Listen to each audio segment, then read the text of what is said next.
Hi guys, this is Ayesha from Ash immigration. आज हम बात करेंगे स्पाउसल स्पॉन्सरशिप की। मेरे पास बहुत सारे क्वेश्चंस और क्वेरीज आई हुई हैं और मुझे बहुत रिक्वेस्ट आई है कि इस पर बात करें। मैं आपको बहुत मेजर इसमें मेन बातें बताऊंगी कि being a sponsor from Canada, if you want to sponsor your spouse, let it be your husband और वाइफ, आपको सर्टेन क्राइटेरिया मीट करना है। First of all, being a sponsor, आपने 18 साल, you must be 18 years of age और older. Second, आप Canadian citizen या permanent resident होने चाहिए। नेक्स्ट, आपकी अगर आपने कोई बैंक्रप्सी डिक्लेयर की थी तो उसका भी जो टाइम लाइन है वो पास ख़त्म होएगी, उसके बाद आप स्पाउसल स्पॉन्सरशिप के लिए अप्लाई कर सकते हैं। Next, you need to not be on social assistance for in Canada. अगर आप social assistance ले रहे हैं तो unfortunately you are not eligible to sponsor a spouse because you need to show the proof of finances that you would be able to support your spouse once he or she arrives in Canada. और as requested मैं आप लोगों को information दे रही हूँ। इसका second portion आप ये कर सकते हैं कि there is a couple of certain specific criteria कि अगर आप कैनेडियन सिटीजन हैं तो आप आउटसाइड कनाडा भी अपने स्पाउस को स्पॉन्सर कर सकते हैं। लेट्स से आप इंडिया, पाकिस्तान या बांग्लादेश में हैं लेकिन आप कैनेडियन सिटीजन हैं तो आप अपने स्पाउस को उस कंट्री में रहकर भी स्पॉन्सर कर सकते हैं। Keeping that in mind that you will satisfy the officer, the immigration officer, कि जैसे ही आपके स्पाउस का अप्रूवल आएगी स्पॉन्सरशिप की, आप उनको अकम्पनी करेंगे कनाडा, यानी आपका स्पाउस आपके साथ ही कनाडा आएगा। अगर आप कैनेडियन सिटीजन हैं तो आप कनाडा के बाहर से भी स्पाउसल स्पॉन्सरशिप की एप्लीकेशन फाइल कर सकते हैं। सेकंड सिचुएशन, अगर आप कैनेडियन सिटीजन नहीं हैं अभी और सिर्फ परमानेंट रेजिडेंट हैं तो फिर आपको इनसाइड कनाडा होना पड़ेगा टू स्पॉन्सर योर स्पाउस, यानी कि स्पाउसल एप्लीकेशन फिल करने के लिए आपको कनाडा से ही अप्लाई करना पड़ेगा, अदरवाइज रिजेक्शन आएगी अगर आप परमानेंट रेजिडेंट हैं। एक तीसरा कंसर्न जो कि स्पाउसल एप्लीकेशन के लिए बहुत इंपॉर्टेंट है और अराइज होता है वो ये कि कई बार क्लाइंट्स ये बात करते हैं या स्पॉन्सर्स कि वो वर्चुअल मैरिज कर लें।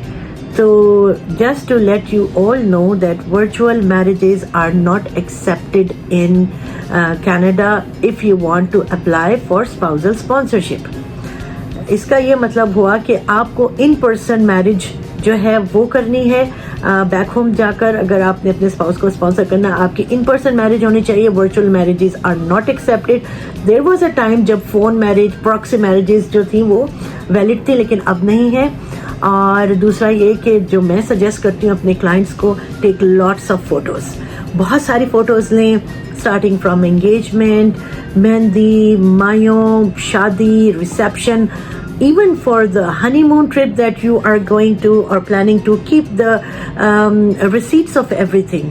कई बार आपको शादी हॉल की रिसीट भी लगाने से फर्क पड़ता है, तो keep all the things with you. आप अपने जो स्पाउस के साथ आपकी चैट हो, ये even keep that with you.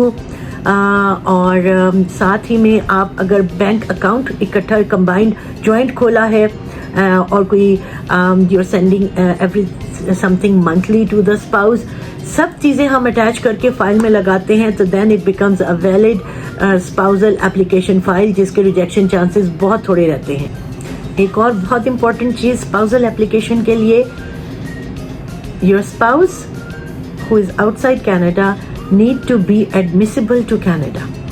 For that उनका बायोमेट्रिक्स होंगे, मेडिकल एग्ज़ाम होगा जिसमें उनका पुलिस क्लियरेंस जो है वो क्लियर आना चाहिए। और चंद ऐसी इलनेसेस हैं जो कि बहुत थोड़ी हैं डेफिनेटली, जो कि हिंड्रेंस हो सकती हैं आपके स्पाउस की एप्लीकेशन अप्रूव होने के लिए। So your spouse in particular needs to be admissible to Canada in order to come for you to apply for their spousal application and for the application to be accepted. Okay, in case the spouse has turns out to be inadmissible due to criminal inadmissibility, then there in certain cases the criminal inadmissibility can be overcome. उसके लिए भी पूरा एक process है, लेकिन just keep it in your mind कि your spouse needs to be criminally admissible through police clearance certificate and by giving the biometrics. While we are talking about family reunification, and upon request of a number of clients and community members, अभी मैं आपको ये भी बताऊंगी कि spousal application के साथ अगर आपके पास डिपेंडेंट चिल्ड्रन भी हैं, डिपेंडेंट चाइल्ड कंसिडर होता है 22 इयर्स की एज तक का कोई भी चाइल्ड जो कि आपके स्पाउस पे डिपेंडेंट है. अब इसमें भी चंद कैटेगरी डिविजन्स हैं, जैसे कि dependent child must not be married, और अगर मैरिज हुई थी तो वो डिवोर्स या सिंगल होना चाहिए at the time of applying for the spouse, और उनके अंडर डिपेंडेंट चिल्ड्रन के अंडर होने के लिए. नेक्स्ट ये भी है कि there are cases when a child is over 22 years of age but they are still dependent on your spouse. So that dependency could be medical or physical dependency. And it has to be before 22 years of age. यानी कि simple words में अगर spouse के साथ आपका dependent child 22 years plus age का है तो आपने ये प्रूव करना है कि उसकी ये dependency either due to finances or some mental illness 22 years की एज से पहले से स्टार्ट है, not after 22 years of age. ये चीज़ भी बहुत इम्पोर्टेंट है डिपेंडेंट चाइल्ड को साथ लाने के लिए अपने स्पाउस के साथ स्पॉन्सरशिप प्रोसेस में.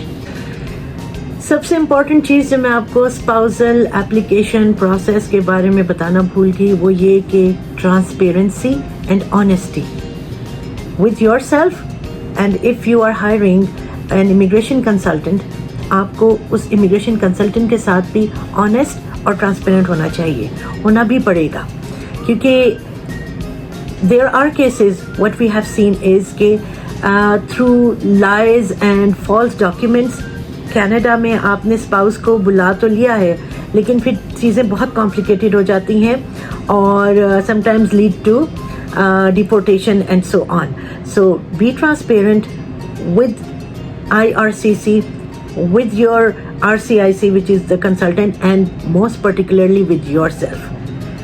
Immigration to Canada really required these things from you, and come to Canada as a proud citizen or PR. Thank you.